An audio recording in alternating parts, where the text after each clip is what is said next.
กราบทักทายสวัสดีสิสบายดีตอนเทงทุกคนเลยตอนเทงวันนี้พากันออกมาหาลุยป่ายนะไปมารอบนี้กะ3 คนแล้วก็ประชอนพันเกตที่ไปนอนอยู่ให้เขาเจ้าทุกคนเลยให้คนมาเด็กกับคอยแหละเขาเอาไก่ป่าลายวะสิไปทางนั้นลองเบิ้งแต่ค่อยเดินทางมาก่อนหดทางแวนี่เขาเจ้าบิวจักเส้นทางนะซึ่งท่าเขาเจ้าก่อนเพราะเชื่อน่าจะมาอยู่ทุกคนเลยอากาศเอาแห้งไก่ป่าน่าจะขาดลายฤดูการล่าไก่ป่าทุกคนเลยพอฤดูฝนละฤดูการล่าหมูล่าไปตามฤดูมันพอฝนตกอีกลงเชียงน้อยนี่แล่นนี่ที่แรกว่าจะไปพูดละขึ้นทางป่าคนจานคอดแน่พอขึ้นไปหาแล่นรถไทยไปแต่ชุดท้ายไม่ได้ไปทุกคนเลยเพิ่นคาไว้เพิ่นไปแปลงหน้าให้เขาปั๊มหน้าไม่ให้ก็เลยไม่ได้ไปประมาณ2 ชั่วโมงขึ้นกับจานคอดแต่ขึ้นแน่นอนทุกคนเลยเอามาเพิ่นไปหาชอกเมืองแล่นกลับไปหาไร่หมูเนี่ยอากาศเอานี่เราจะไปเส้นทางนี้ชนทางนี้นี่เก็บไปเฮามันก็ต้องอันนี้เช่นนี้มาทางบ้านเฮานะไปทางมาเชียงแต้มอยู่หรอมาทางนี้กับบ้านคอยมาทางนี้แหละเสียงรถเขาเจ้าดึดอยู่ลึกกว่าแดดเลยแดดเดี๋ยวรอนี่จากผู้ขันมาเฮ้ยเร็วลงทางละไปวิวด้วยจักรทางน้ำวิว แล้วก็เดี๋ยวชูจักละ จักรทางไปป่าเลยน้ำเดี๋ยวให้โลดเฮ้ยเท่านี้ล่ะน้องทางนะครับนี่นะฮะกายเตะหึงตัวปากกระชะนะปุ๊บมันเป็นพูดบนใต้คันพายนะวิทย์ใต้คันพายมาบนทางมีโนหอมพันมาหอดเลยทุกคนเลยหอดเทงเขาแล้วบัดนี้มากระจัดส้มเลยเร็วได้จะลอยไหลให้เลยป่าเยอะอย่างเงี้ยเนี่ยมงโชว่าจะไปเอาแล้วเช้านี่ขึ้นจะไกลเลยไม่ขึ้นเจอตอนนั้นชีวิตเนี่ยเช้านี่ไกลแค่นั้นโลดน้องเอาไปหาแรงทุกคนเลยใกล้หันแล้วก็วันนี้มาแล้วกันชมกินเพื่อยาปะนี่มานี่ไก่ขันทุกคนเลย2-3 บาทเชิงนี่ตอนนั้นอยู่เทกันนี่ยินมันหันในเชิงนี่แต่ตอนนี้มันเศร้าเลยเดี๋ยวมันหันนี่ยังเข้าไปอยู่โฉงไม้ใหญ่นี่จะเป็นไม้กระบอกขึ้นลายแถวนี้นะฮะอยู่ไหนนี่อยู่ไหนนี่ดิเด็กอยู่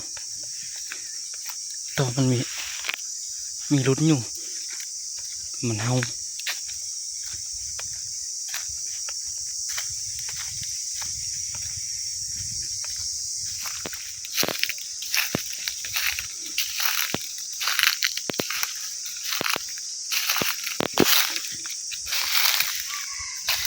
อยู่ไหนนี่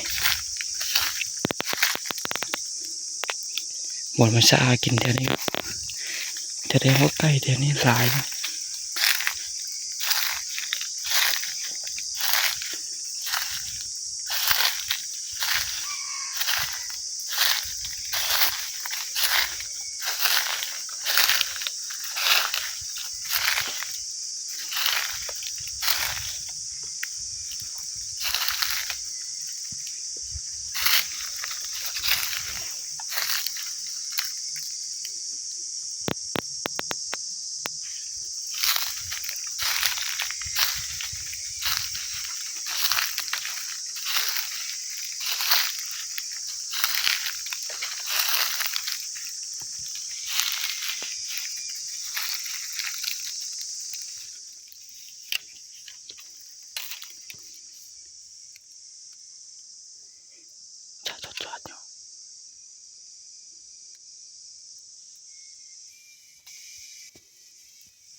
ว้ายน่าเสียดายชวนเลยต่อเข้ามาละประมาณอยู่5-6 เมตรมันเห็นค่อยก่อนนะไก่ผู้ไก่ตัวเดียวเข้ามาไหวขนาดเลยมันตอนค่อยเปิดเสียงไก่แม่น่ะค่อยกับมันประมาณอยู่20 เมตรกับมันนะเปิดกระเลนตะถาดมานี่ฮอดประมาณอยู่5-6 เมตรซึ่งแล้วมันค่อยเข้ามาวันนี้นะค่อยปัดเนี่ยมาทางนี้ไก่เข้ามาทางหัวโพนพี่นี่ เขาไก่มันอยู่เชิกนี้เด้อย่างนี้ใช้ชัดมันค่อยตีเงินนึงมันมาหอดนี่มาหอดนี่แล้วมันบังผมไม้นี่เชียวบินไปเลยแล้วไก่กล้าจะเจอไก่เชียวข้าแต่พุโต้มาไว้ขนาดก็ไม่น่าห่อย่างไปหอดพูยังเปิดนะน่าจะได้ทับเชียวเอาหาตัวใหม่ทุกคนเลยก็ว่าลาจะดอกไก่นะเมื่อเช้ายังมาโจมเอาแถวนี้นะอย่างนอนคอนเพราะว่าหายเขาอ้อมเลยแถวนี้เดี๋ยวชิ้นน้ำชิ้นท่าเช่นนี้ลองเบิ้งว่ามันชอดเจริญนะกันมีไก่มันน่าจะออกมาซากของทางไปถามคณะตอนอยู่เทงเนี่ยเขาเอาไปนี่เอาไปดานดูเลยดานจักน้อยจักดานใหญ่กันมีดานละแสดงว่ามีไก่ดูกาดนี่นะ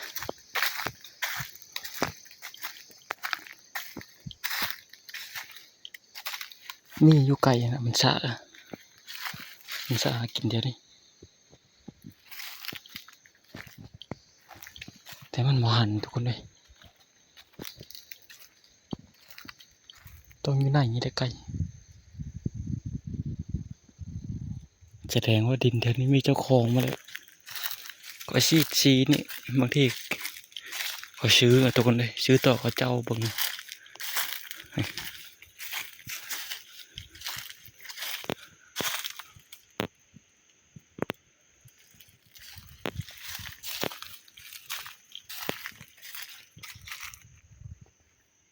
ไก่ป่าชะ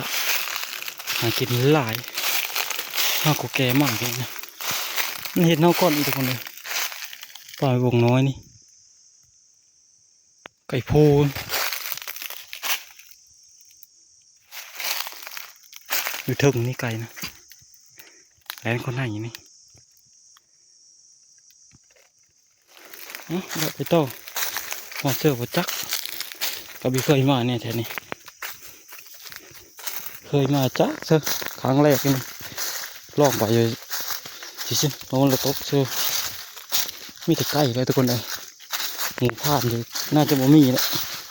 อันเห็นนี่น่าจะหลายบ่ได้ขี่เห็นนี่จะมากินมากไปเลย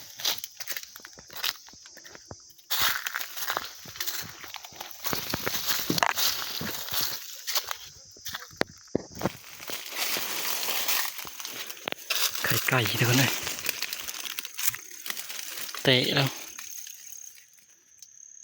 เพราะรู้บ่รู้บ่เลยกินมันเปิดเปิดมัน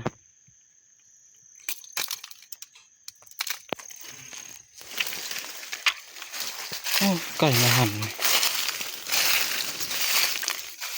เธอเห็นหลายไก่ฉะนะแต่มันบ่ขันทุกคนเลย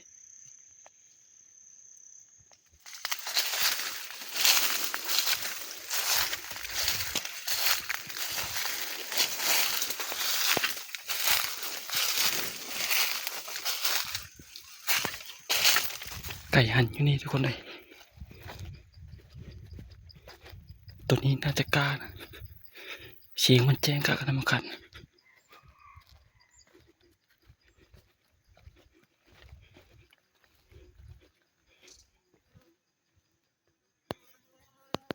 ไหน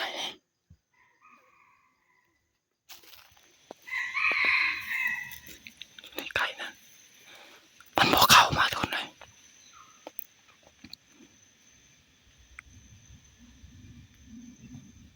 มันน่าจะมีไก่แม่นำเบอร์อย่างนี้นะ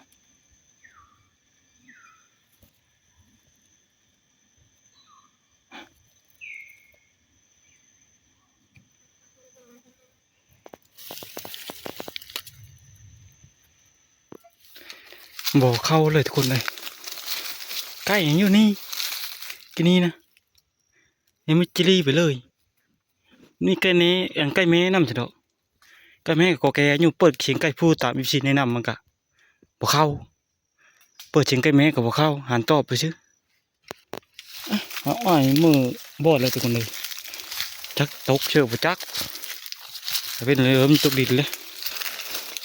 เราเจาะมาไก่เติบเจาะมันนะ เขตมันจมหาดได้แถวนี้นอนปุ่นเขตมันจังเต็มทอดเกือบมองไปไกลๆจอบมา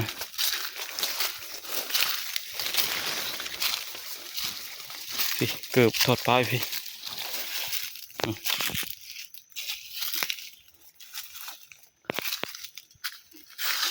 รถไถเขากายมากนะกินนี้นะมิดไปเลยอยู่เข้มทางง่ายเงี้ย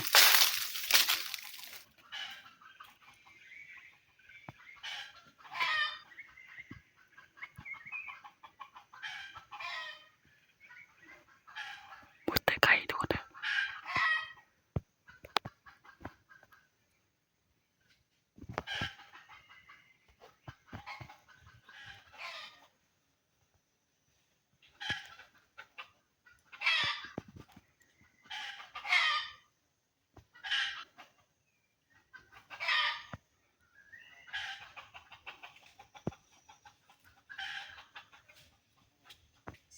ไก่ขึ้นคอนี่ทุกคนเลยเอาไปไหนก็เห็นบนนอนแล้วมีเช้าจะมาจอบนะเอาไปปัดน้ำมันบินไปยังไกลๆนี่มีเช้ามาจอบเช้าไก่ถือว่าหลายไก่นะชุดหลายเขาโตมันไม่ยืดเข้าเลยไก่แถวนี้เลยไม่ใช่ก็ต้องหลายเลยทุกคนเลยไก่นะแข็งพายกว่านี้เลย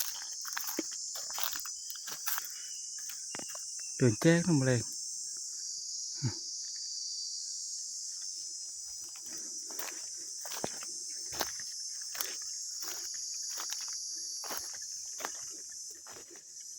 ป่าบนเชี่ยวพายนะหลายปะโค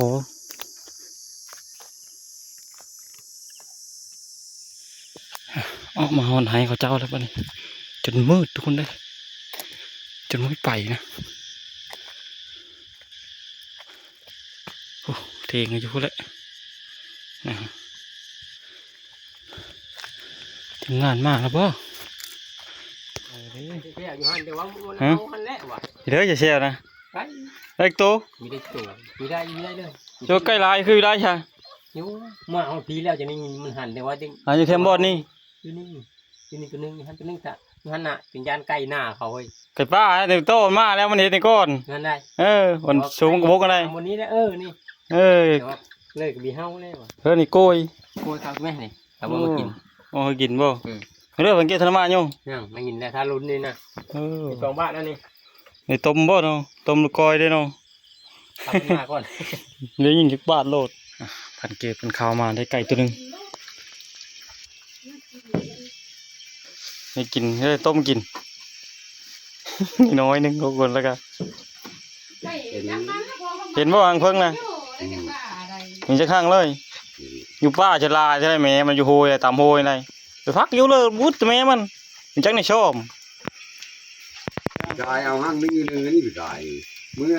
เขาประชาได้เห็นอยู่แค่คนเก้าอัน เดี๋ยวนี่เดี๋ยวพิษเนี่ย มันตัวเดียวเลย โอ้ยละเฮ้ย ใกล้นะ สองบาท ใกล้กระต้าเจ้าไอ้มอนยืนโรอยู่ เดี๋ยวแก้วลำบังทิ้งแน่ท่าเลยติดขาดกดเนี้ยได้ว่ะคือยืนเลย